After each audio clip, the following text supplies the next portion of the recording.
वादी कश्मीर में अगरचे मौसम ने करवट ली और सैलाबी सूरत हाल टल गई है, लेकिन गुज़िश्ता दिनों सैलाब ने तबाही मचाई जम्मू खित्ते में। जी हाँ, वहाँ के बेशतर इलाके इस वक्त ज़ेर आब है, लेकिन इस सूरत हाल के बीच गंदे पानी और सैलाबी पानी से कई बीमारियाँ फूट पड़ने का एहतमाल रहता है। इन बीमारियों से बचने के लिए एहतियात क्या करने की ज़रूरत है और किस तरह की बीमारियां इस गंदे पानी से फूट पड़ती है, इस पर बात करने के लिए हमारे साथ इस वक्त मौजूद हैं JMC श्रीनगर में असिस्टेंट प्रोफेसर डॉक्टर बशारत अहमद। वेलकम है आपका यूट्यूब। डॉक्टर साहब, जो गंदा पानी है या सैलाबी पानी है, इससे कई बीमारियाँ फूट पड़ती है, इस हवाले से आगाज़ में जाना चाहिए। पहले तो मैं आपका शुक्रिया अदा करता हूँ कि आपने मुझे टाइम दिया अपने इस प्रोग्राम में।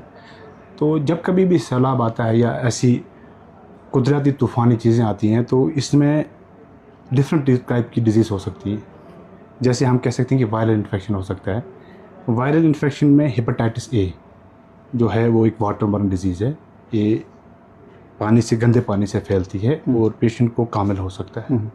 उसके साथ साथ कुछ बैक्टीरियल डिजीज़ें जो हो सकती हैं, जैसे टाइफाइड है, कॉलरा है, सिंपल फूड पॉइजनिंग है।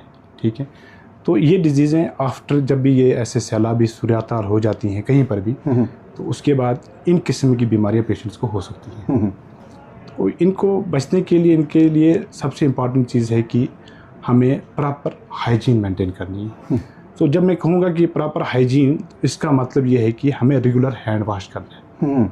रेगुलर हैंड वॉश, पहले खाना खाने से पहले, कुकिंग करने से पहले हमें सिंपल सोप वाटर से अपने हैंड वॉश करना है। हाथ धोने। उसके बाद जब भी आप वॉशरूम में जाएंगे तो वहाँ से वापस आएंगे, उसके बाद भी हैंड वॉश करना है। So this is one way of maintain the hand hygiene.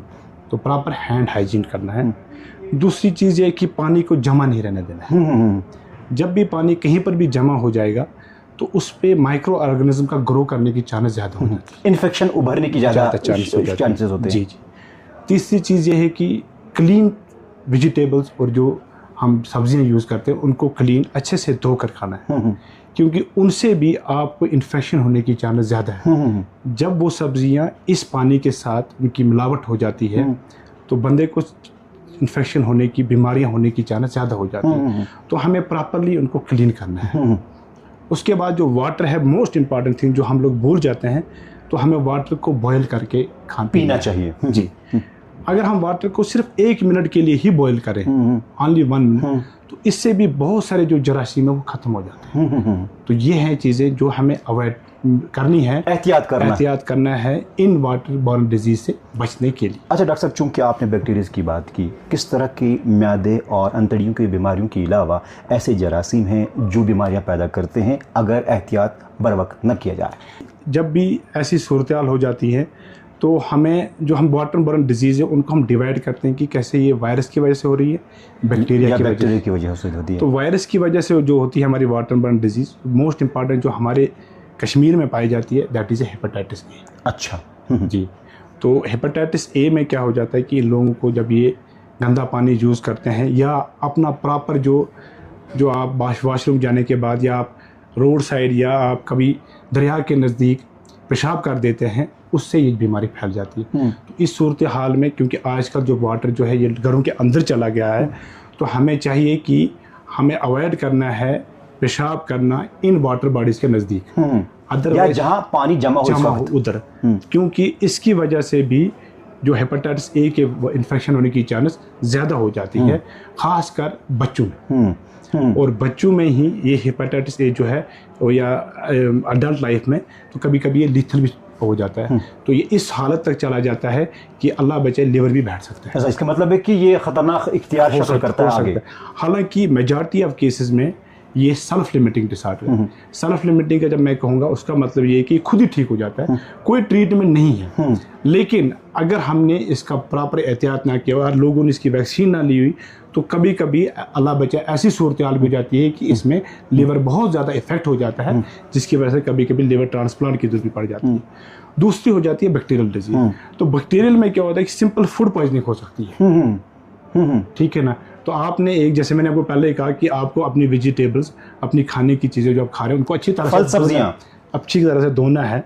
तो कभी आप ऐसे अगर अनहाइजीन यूज़ करें तो फूड पॉइजनिंग हो सकती है, जिसकी वजह से डायरिया हो सकता है, वोमिटिंग हो सकती है, कभी कभी फीवर हो सकता है। हालांकि ये सेल्फ लिमिटिंग डिसऑर्डर है, लेकिन कभी इतना भी ब्लड ये स्टूल के साथ वॉल्यूम लॉस हो जाता है कि कभी कभी किडनी पर भी असर पड़ सकता है। अच्छा, ये डिजीज़ जो आपने जिक्र किया है बैक्टीरिया की या जो जरासीम है दीगर उनकी, क्या ये जिन्स और उम्र के हिसाब से ज़्यादा असरअंदाज होती है? जी, जो हमारे बच्चे हैं उनमें ज़्यादा चांस होते हैं, क्योंकि बच्चों की इम्यूनिटी जो होती है, बीमारियों की लड़ने की ताकत या कमज़ोर कम होती है। इसी तरह अगर हमारे घर में कोई बूढ़े हैं, एल्डरली हैं, ठीक है, उनमें ज़्यादा चांस होती है एज़ कम्पेयर टू अडल्ट, क्योंकि बहुत बच्चों और as well as elderly population में बीमारियों की लड़ने की ताकत कम होती है। तो अगर इनको थोड़ा सा भी इन्फेक्शन हो जाए तो वो कभी कभी बड़ा डेंजरस तरीके में चला जाता है। तो एटलीस्ट इस एज ग्रुप को जो है, इनको अपने आप को कोशिश करनी चाहिए कि अवॉइड करने के लिए। प्रेग्नेंट वुमेन्स के लिए कोई खास?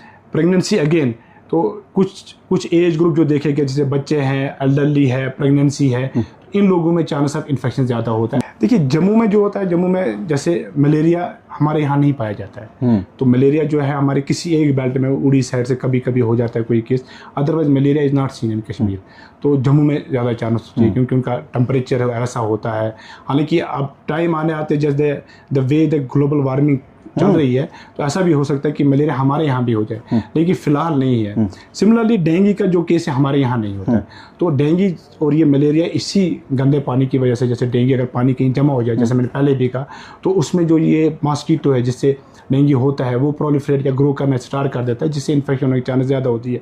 तो उनको भी यही चाहिए कि पानी को जमा ना रहने दे, प्रॉपर हैंड हाइजीन करें, प्रॉपर टॉयलेट ट्रेनिंग करें। प्रॉपर टॉयलेट ट्रेनिंग का मतलब है कि जब भी आप टॉयलेट से निकलें तो अपने हैंड्स को प्रॉपरली सोप के साथ वॉश करें, बॉइल्ड वाटर यूज़ करें, ठीक है ना, पानी को जमा ना होने दें। तो इंशाल्लाह इन चीज़ें, ये अगर हम कोशिश करेंगे, ये चीज़ें, ये तदबीर यूज़ करेंगे, तो इंशाल्लाह हम इन बीमारी से बच जाएंगे। अंतड़ियों की है या मैदे की बीमारी है, ये तो इनसे फूट पड़ती है गंदे पानी या सैलाबी पानी से, लेकिन दूसरा मामला भी सामने आता है, वो स्किन डिजीज़।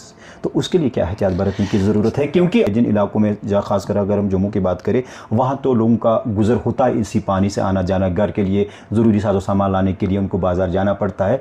तो वो क्या ख़ास एहतियात बरते? और हमारे यहाँ जो कुरसू राजबाग में भी इस तरह का माहौल इस वक्त पाया जा रहा है कि वहाँ भी गंदा पानी जमा है, तो वो क्या और किस तरह का एहतियात बरते ताकि उनको जो जल्द की बीमारियां लाक ना हो?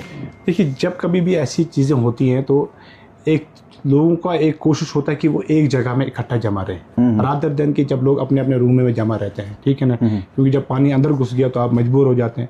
तो ऐसी सूरत हाल में जो सिकल की डिजीज़ है, दैट इज स्केबीज, जिसकी खुजली होने लगती है बहुत ज़्यादा।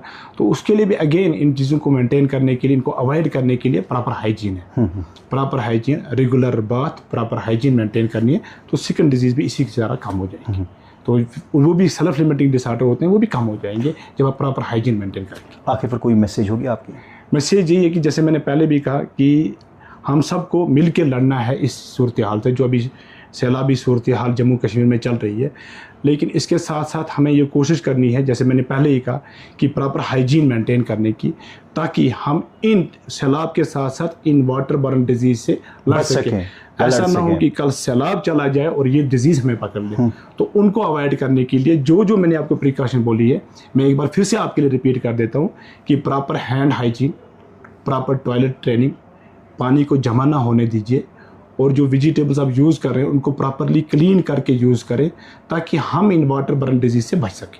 बहरहाल डॉक्टर बशारत साहब, आपने वाटर बॉर्न डिजीज़ के हवाले से हमसे बात की और हमें अपना वक्त दिया, आपका बेहद शुक्रिया। थैंक यू, शुक्रिया आपका भी शुक्रिया इस प्रोग्राम में मुझे बुलाने के लिए। Thank you.